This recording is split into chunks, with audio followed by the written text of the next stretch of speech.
Can you guys see? Yes, that's fine.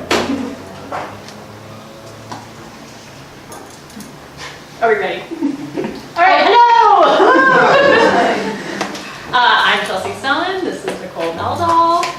We are Western Neighborhoods Project historians and board members. Thank you very much for coming tonight to learn about the Conservatory of Flowers. We're excited to tell you all about the history we have learned. So let's get going. Are you excited to hear about it? Absolutely. All right, let's do this. So before we get started, let's give a little info on who we are, because there's a lot of new faces here tonight.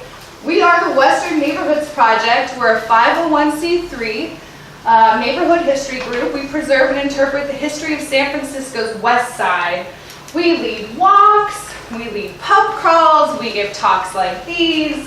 We also have a weekly podcast, which you can find on any streaming service.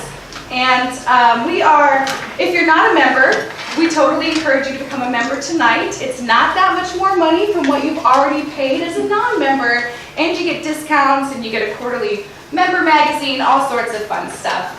We are mostly volunteer labor and every little bit counts, and we would love to see all of you at our gala that's coming up on May 19th. Tickets right now are early bird pricing, but that ends at the end of the month, so we encourage you to go online or buy a ticket tonight. It's going to be really fun. There's going to be food and wine and good times, so we'd love to see you all there. We also manage a program. No. Yes. We also manage a program called Open SF History, where we preserve all the boxes that you see over there are lovingly rehoused archival materials that we're scanning and we're putting online and making available totally for free. And we have about over 40,000 images online, and more are going up every month. So we do a lot here, and it's all crowdsourced labor, a real community event. No? No? I'm too trigger happy. We'll get it. So the reason we're giving this talk tonight is because of an amazing partnership that we're in with the Conservatory of Flowers, and I know several people from the Conservatory are here. Thank you, Miriam, who's been working with us, and the rest of your team. We really appreciate you being here. It is their 140th anniversary, in case you didn't get that.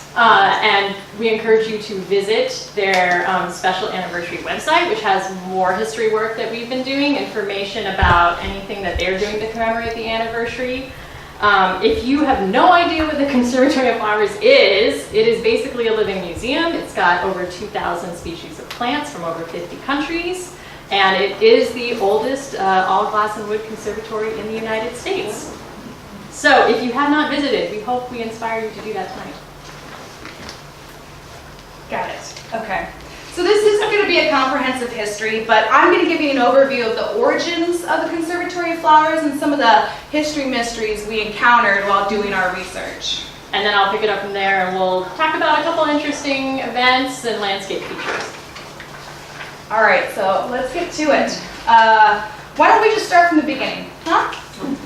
So, on the heels of the Outside Lands Act of 1866 that brought the West Side into San Francisco proper, the city formed a park commission and hired an engineer, this man right here.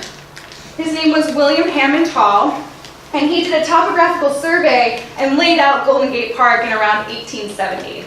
He finished in 1871, and this is his map that first appeared in the first biennial report of the San Francisco Park Commissioners.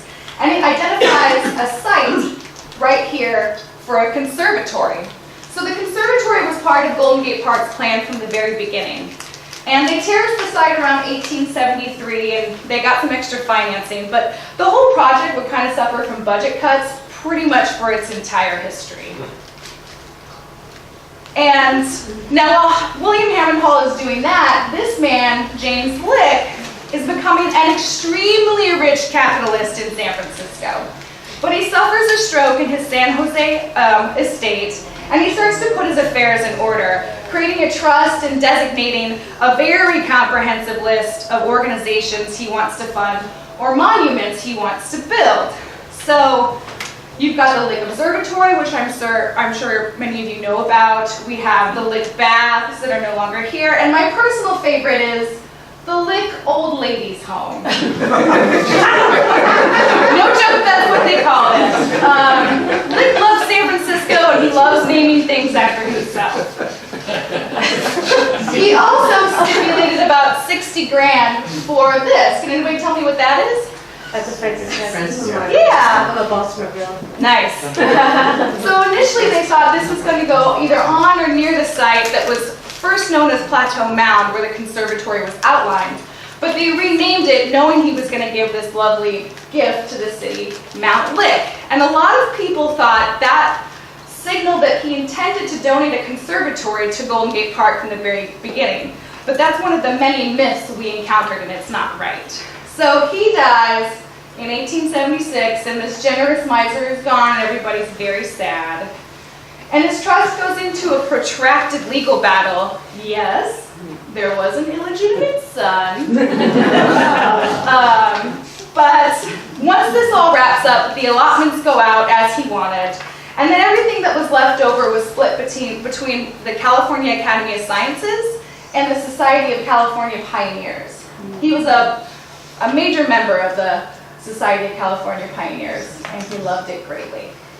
So part of this allotment to the pioneers were 2 conservatories that were in pieces and crated.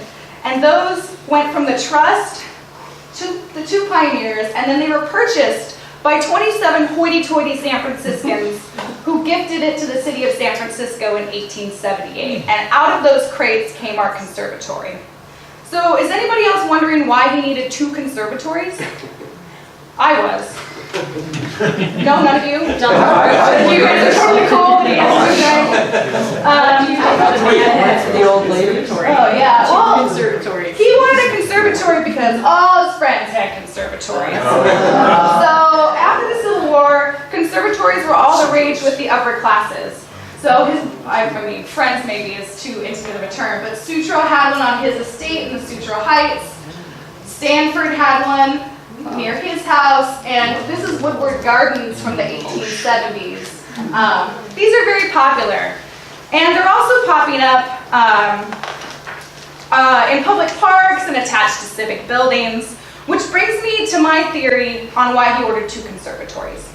So I think he bought one for his estate, and I think he bought one that he intended to give to the city of San Jose.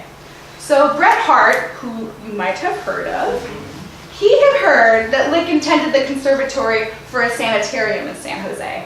And there was a rumor that he withdrew his gift and never opened the crates because he read an article criticizing his shabby dress. And he did sue the San Jose Mercury for libel following the 1870 publication of a fictitious interview. So the story does have teeth, but I don't know, maybe he just wanted to one-up his buddies and build 2 conservatories on his property.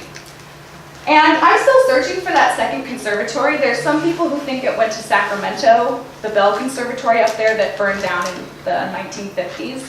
And I also heard a story that the pieces for the second crate were dismantled and used to build smaller structures around the park that were probably demolished around 1940. But I'm still doing some digging. And as we went through our research, there were a lot of roads that led nowhere and a lot of question marks that beget more question marks. So our research is ongoing. But the mystery over Lick's intent for his conservatories pales in comparison to the misconceptions that surround the origins of them. So, were they from Europe or were they from New York? Personally, my money is on New York. So you see this opulent residence up here. That belonged to D.O. Mills. And he was the founder of the Bank of California, and he was also on the board of Lick's Trust. You're going to see throughout this presentation, all these guys knew each other and shared various things. He named this home Millbrae. Where do you think it was located? Mill for his last name, and Bray, which is the Scottish term for rolling hills. And he built this conservatory right here, right next to his house, even though he had acres and acres. And this conservatory was built in New York, or manufactured in New York, by a firm called Lord & Burnham, who was probably the most famous American firm in the business at the time. And I think Lord & Burnham manufactured our conservatory. For one thing, we know that they were doing business here. They have the Mills Estate. And they built this right here. I'm really into this laser pointer tonight. I don't know if you noticed that. Tell me if it gets on your nerves. But so this was built for the UC Berkeley Botanical Garden. And it was built in 1894, and it was the brainchild of an agricultural professor there. And he went over to England to research conservatories there. And he decided that he wanted to base the design of this conservatory after the Joseph Paxton's famous Crystal Palace built in 1851. And Lord and Burnham patterned their conservatories on European models, but they would tailor each project to the client and to the site. They would assemble their projects in New York, disassemble them, and then ship them wherever they need to go. And this was very standard for the time. By contrast, the European manufacturers, who are often connected with the conservatory's origins, did not produce copies of their work, and they didn't ship them abroad. So that's one point in Lord and Burnham's favor. Another point in their favor is that allegedly Lord and Burnham plans were found with the created conservatories on Lick's estate. Now, the problem with that is no one can recall what happened to those plans. And the factory in New York burned down in the 1880s, taking with it the potential original plans, any archives that might have clues. So, can't tell you if that's true or not. But nonetheless, I want you to take a look at the door frame here and the decorative metalwork here. Does that look familiar? Yeah. And who can blame people for thinking this had European origins? Look how beautiful it is. And in a way, they're right. I went into a deep, dark rabbit hole of research that took me all the way back to jolly old England in the 18th century.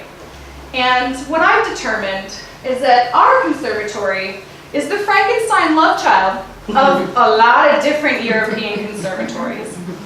Many believe Lick's conservatories were copied from buildings at the Royal Gardens at Kew in London. And this is the Palm House extension in Kew. And look at it, if you look at our conservatory, you can see some similarities, although I have to say, this is massive. The photo really doesn't do it justice. It's a giant conservatory. So this was designed and manufactured allegedly by Richard Turner at his Hammersmith Ironworks in Dublin, Ireland. And a lot of people track our conservatory to that manufacturer. And Turner revolutionized the manufacturing process for glass houses. He produced lightweight curved glass and delicate ironwork that enabled huge depots and public buildings that became what we all think of as Victorian England structures. And here you see the conservatory right when it opened. A few years after, because he's already got some landscaping kind of growing in. So, I lost my place. So, although Turner didn't do the iron, he did the iron and glass work on the Palm House at Kew, but he didn't design it. It was designed by a man named Decimus Burton, which is a great name. Burton also worked, both of these men were heavily influenced by an 1818 book titled Sketches of Curvilinear Hothouses, which was written by J.C. Loudon. And Burton also worked with a man named Joseph Paxton on an earlier conservatory at the Duke of Devonshire's Chatsworth House, which used Loudon's ridge and furrow roof design. And if you remember, Paxton's Crystal Palace was the inspiration for Lord and Burnham's Berkeley Conservatory. So conservatory history in Europe is a lot like the real world San Francisco. Everyone's in bed with everybody, and Richard Turner is most definitely the Puck character. Anyways, the point I'm trying to make is the Conservatory of Flowers owes its design not to one structure or one architect. It's equally owed to Paxton, Burton, and Turner, and especially the influence of J.C. Loudon. So Loudon's development of a ridge and furrow roof design, which you can see here on the Crystal Palace, this like that's the ridge and furrow. This would shed water easily and allowed in a maximum amount of light while it angled the glass and kind of filtered the midday intensity of the sun. And this is important. It's important. No! No! It's important because we can't talk about the conservatory without talking about a tropical plant.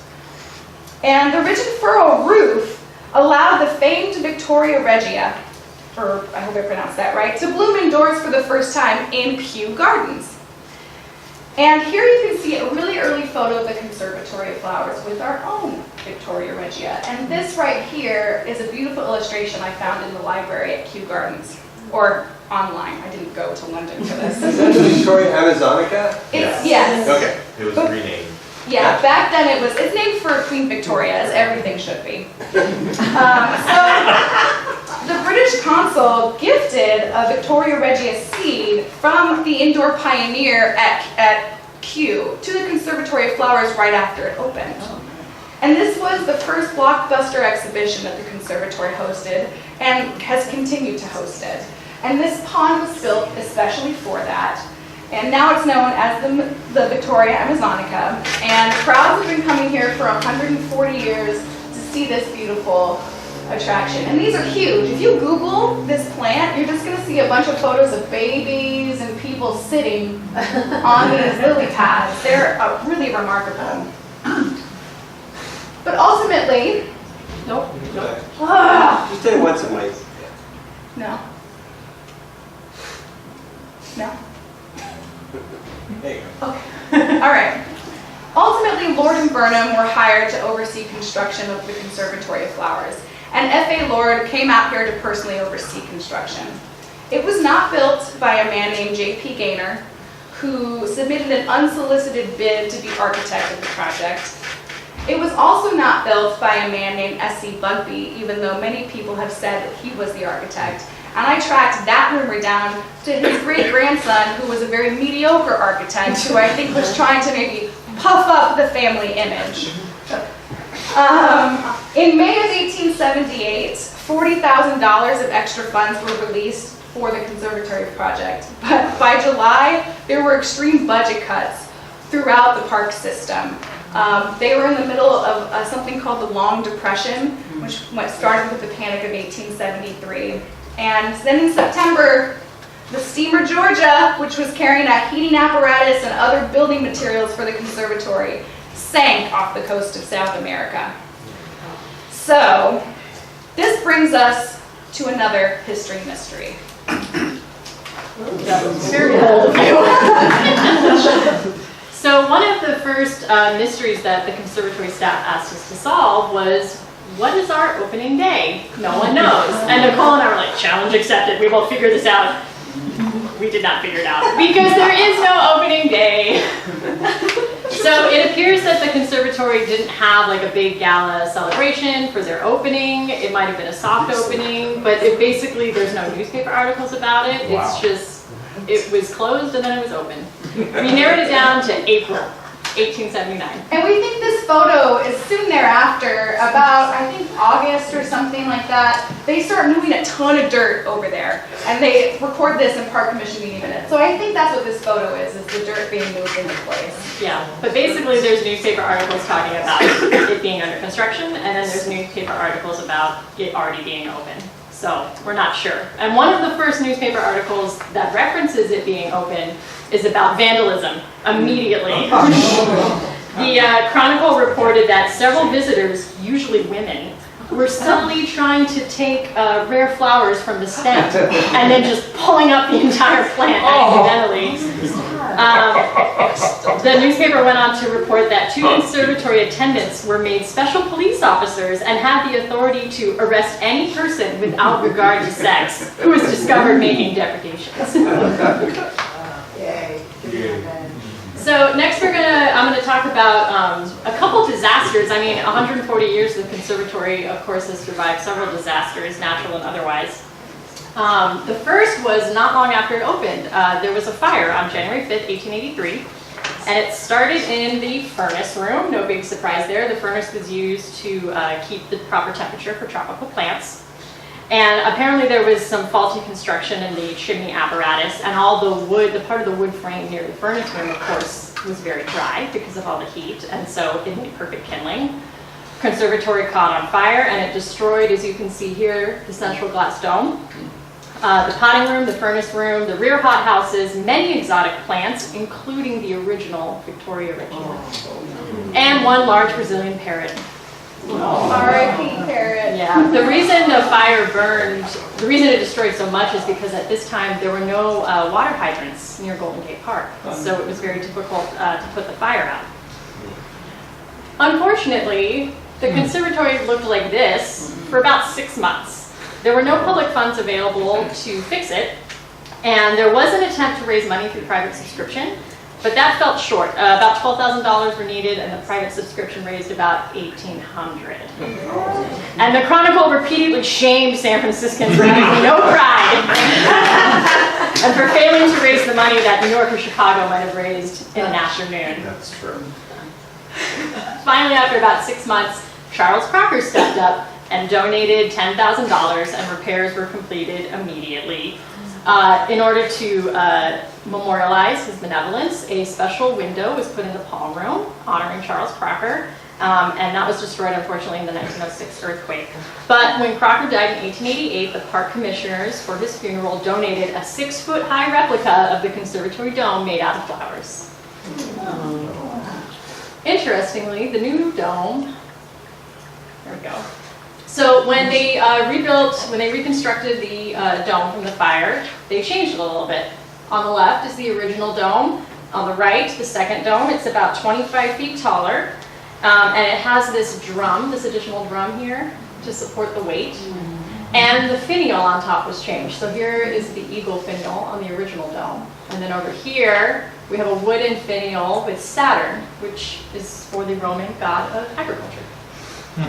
So aside from the dome, the conservatory and design hasn't really changed much in 140 years. It's certainly been repaired, but it looks basically the same, which is pretty amazing.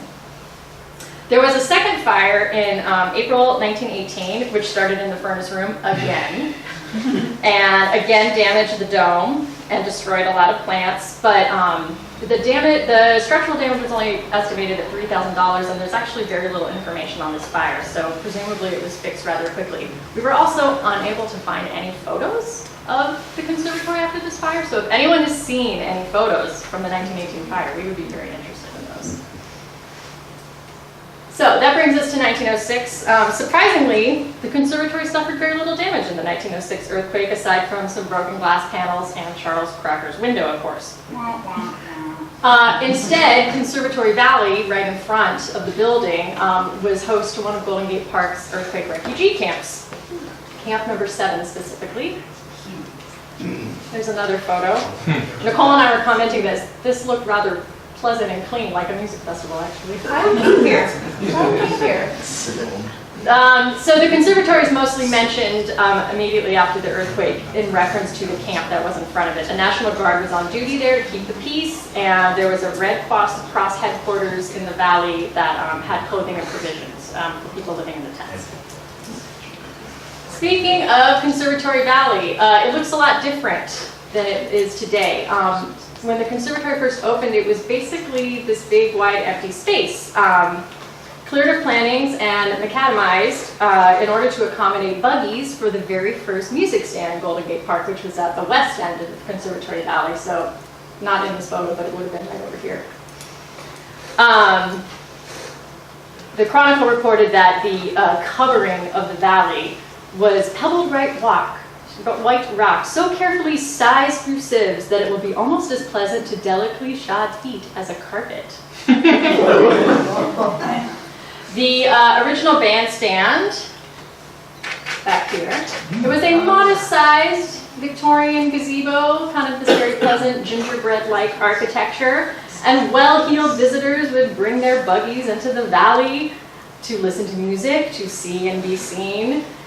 And as you can see from this photo, the music programs were incredibly popular, so popular that the valley was way too small for all the buggies, and the music stand was too small to accommodate any sort of large ensemble. So that music stand, which opened in 1882, only lasted until about 1888, and immediately the second music stand was built, which is where the tennis courts are today. And then after the second music stand opened, Conservatory Valley became the sort of planted grass and flower beds that we see today. Let's This brings us to another landscape feature. Has anyone been to the Arizona Garden on the east end of the conservatory? So this is what it looked like originally. It's a collection of drought-tolerant plants. This type of garden was actually really popular in California in the late 1800s. The one in Golden Gate Park in particular was a little unusual because it actually had less variety of plants, probably because of the climate here, not exactly Arizona-like. Not then. No. Also, the way it's laid out on the slope is a little different than most other Arizona gardens. And as you can see, it was planted on either side of this sort of zigzag Victorian stairway, which was called the Golden Stairway or the Grand Stairs. And it had these platforms, a little better in this next photo. It had these platforms at the top and about halfway down so you could see out into Conservatory Valley. Nicole, do you know when the Arizona Garden was planted? 1894, right? Midwinter Fair. Yeah. Wrong. Almost all the literature we found says that the Arizona Garden was planted in conjunction with the 1894 Midwinter Fair in Golden Gate Park. Official literature, like the landmark documentation. For it. Yes, the documentation had the government wrong. Yeah. We figured out that that is not true. It actually predates the Midwinter Fair.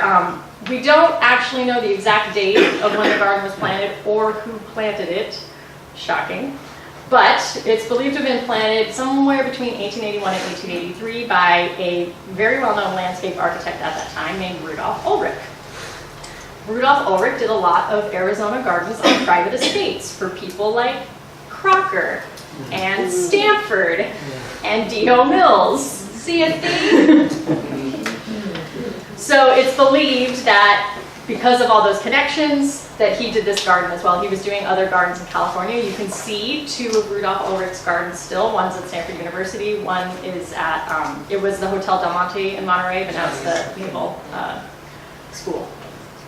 So we know that it predates the Midwinter Fair because there are several images of the garden in publications before 1894. A feature that I wish was still there. John McLaren's floral sundial. This was planted in Conservatory Valley in 1891. It was 60 feet wide, and depending on what you read, 24 feet tall or 14 and a half feet tall. And as you can see, the triangular vine, the triangular piece of wood here has vines growing on it, morning glories, and the wood was painted a dull green. And I like this part, the northern perimeter of the sundial was planted with thyme. Cute, John McLaren. Floral fun. Around the northern, you can see the drawing here in the upper right. There were Roman numerals on the top and a Latin saying on the bottom, which means, I number none but the sunny hours. And the SF call noted that it marks the hour almost accurately. And looks very pretty. Unfortunately, the sundial was removed in 1939, and now, but there is a clock there still, isn't there? Yeah, there is a clock there. It was put in there in the 1960s, and you can still see it. Yes. What I love about this photo is look at all the girls who are holding their posture. They are totally on top of it. Look at the boys.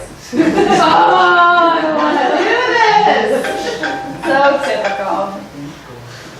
So those are just some highlights from our research. There are a lot of other stories, like I said, more on the Conservatory's website, more in our W&P member magazine. Yep, coming out soon. You're going to have a whole Origins article to keep with you by your bedside so you can reference it if something comes to you in the middle of the night.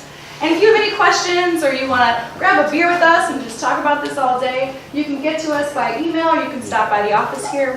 There's always somebody here for the most part. So thank you for listening tonight and for letting us daylight some of our toils over the last year. Any questions? Anita? Going back to James Lick, who was depicted in the monument that was shown on that slide? At the Mount thing. That oh yeah, that's the That Francis was a Scott key Key. monument. Okay. We did a whole podcast on that monument, which you can find at outsidelands.org. That one. And now it's a music conservatory. You had said when they were trying to assemble the conservatory that a ship full of supplies and building materials sank. Do we know where the ship was coming from? Does that give us a hint as to where it might have, where the conservatory may have originated? I don't know. I did have a heating apparatus on it. Lord and Burnham were well known for their heating apparatuses, so it may have been coming from New York.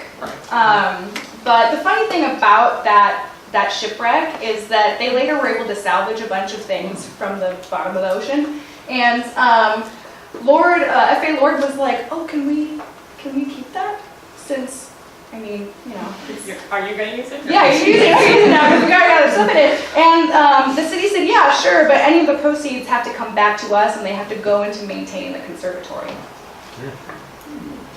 So you said Lord came out and supervised the construction, so there's no record of him saying, "Hey, look what we designed." I wish. No, so he I just- wish.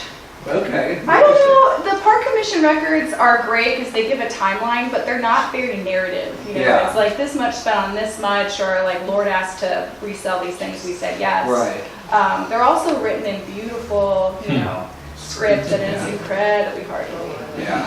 And it's on microfilm in the public library of the Right. History Center, so it's a Even better. Too bad they're not like the minutes for WMP board meetings. They're very descriptive. yes. Well, what I understand, the conservatory was made out of redwood, and that was milled in Mill Valley, and then brought over. So it was, you know, I mean, that was local. Yeah. Could Nicole, could you mention where all the parts came from? Because I know you researched that, where all the little different parts of the conservatory actually came from, or where you Yeah. think they came from. Yeah, I mean, all this is what we think, right? Like, a lot of this information is parsed together from very incomplete sources. But the only good record we have for an inventory of Lick's crates just records 33 tons of glass. And that tracks with an article that was in the Polk, I think it was Langley's or Polk's directory, that talked about the opening of the conservatory that said it took about 35 tons of glass. So the glass, probably the iron, came out from New York, and then they sourced other materials locally, like the redwood. It was just more efficient that way, and local redwood was in bountiful supply at the time. I just want to point out, if people don't know, that's cemeteries in the background. Right after the conservatory opened, around Lone Mountain, there were a number of cemeteries, and they were still in operation back then. Yeah, I seem to recall in the early 90s there was some pretty significant storm damage done to the Yes. conservatory.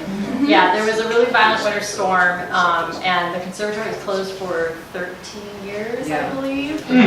There was a huge fundraising effort. Yeah, to open it. There had been, they had cut down a lot of trees around the perimeter of the conservatory, so it didn't have its windbreak that was there for a long time. Because I was like, it survived the 1906 earthquake and then it blew down in 95? Jeez, but yeah. I heard a rumor that at one point a workman covered up vents.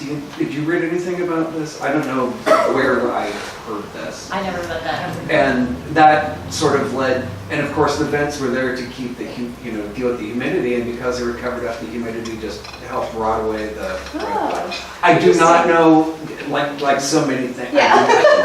I'm not going to say this is gospel. I somehow remember reading it. Who knows where it came from? But I thought maybe you might have found something like that. I never read that. No, Okay, all right. something else for us to track down. Okay. In the early 1980s, San Francisco workmen were working, replacing and doing glazing on the conservatory.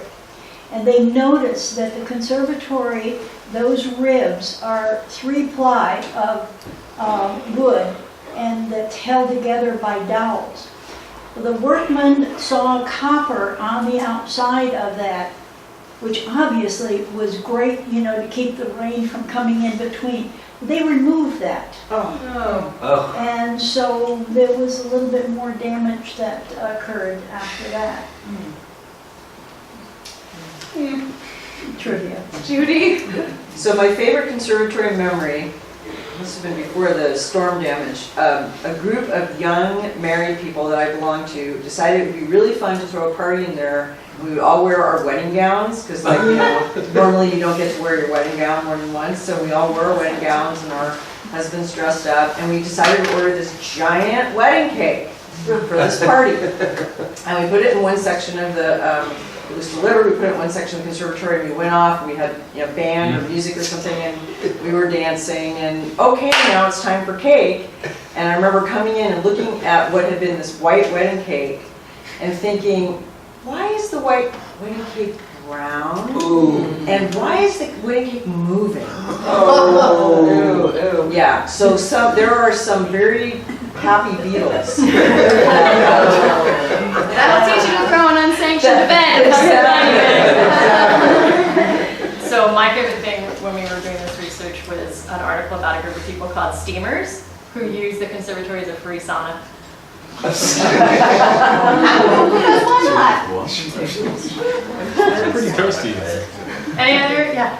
Do you know anything about some of the oldest plants that are still there? Some of them go pretty much Oh, plants. I think we have some docents We here. do. Yeah, they would know better. The oldest plant that we know has been there the longest. Hi, I'm Drew. I work at the conservatory. I manage the volunteers and the education department. So the oldest plant that we know has been there the longest is our imperial philodendron, who we lovingly refer to as Phil. And there are some records, as far as I know, of it coming into the city in the 1880s Wow. as a potted plant. And today, if you saw it, it's about 40 feet tall. And the leaves are sometimes up to 6 feet or more in length. So we have that one. A plant that's probably older is our giant Duyun cycad, which comes from Oaxaca and came to San Francisco for the Panama Pacific exhibition in 1915. So she's been in the city for 104 years, but the plant could be 160. So those are probably the two oldest plants that we could confirm for sure, because we kind of more or less know their origins. The others, it's up for debate. We have some old Nepenthes, the carnivorous plants, that you can just recut them as vines and keep rooting them over and over, so they could be very, very old as well. How about those plants that were originally in Kew Gardens, the little lilies, what were they called? The Victoria Regia. Yeah, do we have any of those still? They're big. They're So those we find very challenging, and I think it's really interesting that they were able to have those photographs in the 1800s, because they're really difficult plants. We usually grow their cousin, which is the Victoria cruziana, which is from a different area in the Amazon. So you can find them. They typically are going to be at their biggest size in the late summer and early fall for us, because we're so far north that we get our longer days a little later through the year. So that's kind of stay tuned. I did see one sort of floating around maybe, but I can't confirm that because it's too far away from the path, so I don't really know. But they should be coming back. I would say keep following us on social media, and that would be the best way to know. But we do try every year to have them for everybody. We were successful last year. We had several blooms. We even had one bloom really close to the pathway, and you could actually smell the famed pineapple-scented flowers, which are really incredible. And you can actually, if you, like, we have a nighttime event and it actually blooms at the right moment, you can literally stand there and watch as the flower just opens, like almost a single petal at a time. It's magical. Like, I've never seen it until this last year. So. I'd be remiss if I didn't give a shout out to the Victorian Alliance of San Francisco, because we donated and we awarded a grant and repaired a boiler that kept the lily pads going. Thank you so much. Takes the village. Local history takes the village. anyone else? Arnold. You mentioned some damage out of the 1906 earthquake. What about after the 89 quake? Was there any problems from that? See much about that. Nothing we felt we needed to tell you guys about, that's for sure. There was not very much damage. There were a few panes of glass that came down from the dome, and You were there, weren't you, inside the conservatory when it happened? Yes, I was. I was in the greenhouses. And only a few potted plants that enlarged pot fell over, but there was very, very little damage. But then with the wind, that's the thing that actually caused all the damage. David? I was just searching openness of history, and I was surprised to find that we only had 269 pictures of the conservatory on the website. Because I feel like it's one of the most photographed things in Golden Gate Park. And my favorite thing lately is that piece of art that's in front of right in the front in the planet thing, because that thing is made to turn, and every time I walk by there, I grab it and I turn it around, and I think to myself, all these pictures that I've looked at of the conservatory, the pictures that will be taken today are going to confound an archivist someday, because they're going to look at them, and every time they look at it, that artwork is going to be turned somewhere. Is he supposed to be touching that, you guys? I understand. That's our I understand the artwork is not permanent, and it's there. I don't know how much longer it's going to be there, but it is not a permanent installation because of the historical context of the valley. I'm curious about the plaques. I realize we didn't talk much about that, but aren't the flower designs called plaques? Yeah, And floral so, plaques. is there a special person just in charge of that, of figuring out what Elks Club to recognize, or whatever, in the flower plaques? Yeah, I mean, it used to be like to celebrate big events that were going on. We have old photographs of the conservatory with, like, you know, the conservatory, San Francisco welcomes the world for the World's Fair and certain things. Nowadays, it's run by, they're called the Section 1 gardeners of Golden Gate Park. And so it's really Recreation Parks who takes care of what goes planted in there. I really don't honestly know how they choose, because the one is the flower clock, which always stays more or less the same, different flowers in bloom. And then the other one is different.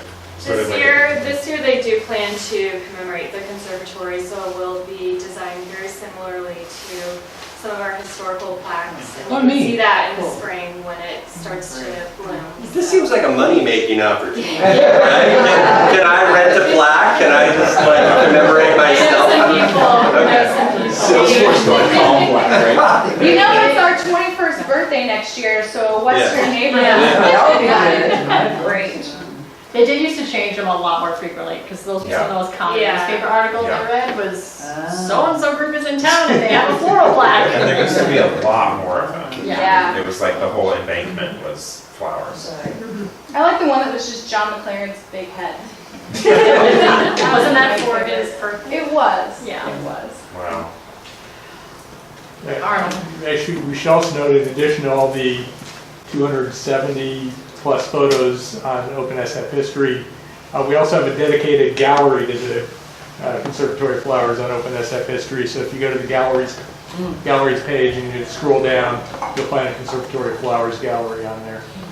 And in the last publication that we put out, our member magazine, I wrote an article on the first female gardener, who was actually head of the Conservatory of Flowers, Sydney Stein-Rich, and she's completely awesome, and I highly recommend it. And the new magazine, which is coming out in a couple of weeks, will have a whole article from Chelsea and Nicole's research on the myths of the conservatory. So look forward to that. Great. Thank you.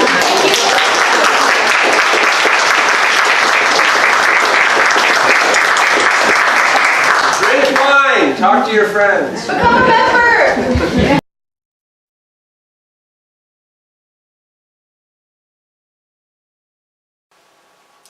This brings us to another landscape feature. Has anyone been to the Arizona Garden on the east end of the conservatory?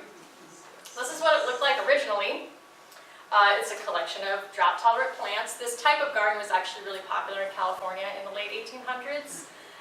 The one in Golden Gate Park in particular was a little unusual because it actually had less variety of plants, probably because of the climate here, not exactly Arizona-like. Not then. No. Also, the way it's laid out on the slope is a little different than most other Arizona gardens. And as you can see, it was planted on either side of this sort of zigzag Victorian stairway, which was called the Golden Stairway, or the Grand Stairs. And it had these platforms, a little better in this next photo. It had these platforms at the top and about halfway down so you can see out into Conservatory Valley. Nicole, do you know when the Arizona garden was planted? 1894, right? Midwinter Fair. Yeah. Wrong. Almost all the literature we found says that the Arizona garden was planted in conjunction with the 1894 Midwinter Fair in Golden Gate Park. Official literature, like the landmark documentation for it. Yes. Yes, the documentation that the government brought. Yeah. We figured out that that is not true. It actually predates the Midwinter Fair. We don't actually know the exact date of when the garden was planted or who planted it. Shocking. But it's believed to have been planted somewhere between 1881 and 1883 by a very well-known landscape architect at that time named Rudolph Ulrich. Rudolph Ulrich did a lot of Arizona gardens on private estates for people like Crocker and Stanford and Dino Mills. See a theme? So it's believed that because of all those connections that he did this garden as well. He was doing other gardens in California. You can see two of Rudolph Ulrich's gardens still. One's at Stanford University. One is at, it was the Hotel Del Monte in Monterey, but now it's the Naval School. So we know that it predates the Midwinter Fair because there are several images of the garden in publications before 1894. A feature that I wish was still there. Sean McLaren's floral sundial. This was planted in Conservatory Valley in 1891. It was 60 feet wide, and depending on what you read, 24 feet tall or 14 and a half feet tall. And as you can see, the triangular vine, the triangular piece of wood here has vines growing on it, morning glories, and the wood was painted a dull green. And I like this part, the northern perimeter of the sundial was planted with thyme. Cute, John McLaren. Floral hunt. Around the northern, as you can see in the drawing here in the upper right, there were Roman numerals on the top and a Latin saying on the bottom, which means, I number none but the sunny hours. And this SF call noted that it marks the hour almost accurately. And looks very pretty. Unfortunately, the sundial was removed in 1939, and now, but there is a clock there still, isn't there? Yeah, yeah, there is a clock there. It was put in there in the 1960s, and you can still see it. Yes. What I love about this photo is look at all the girls who are holding their posture, they're totally on top of it. Look at the boys. Oh, I love it. Look at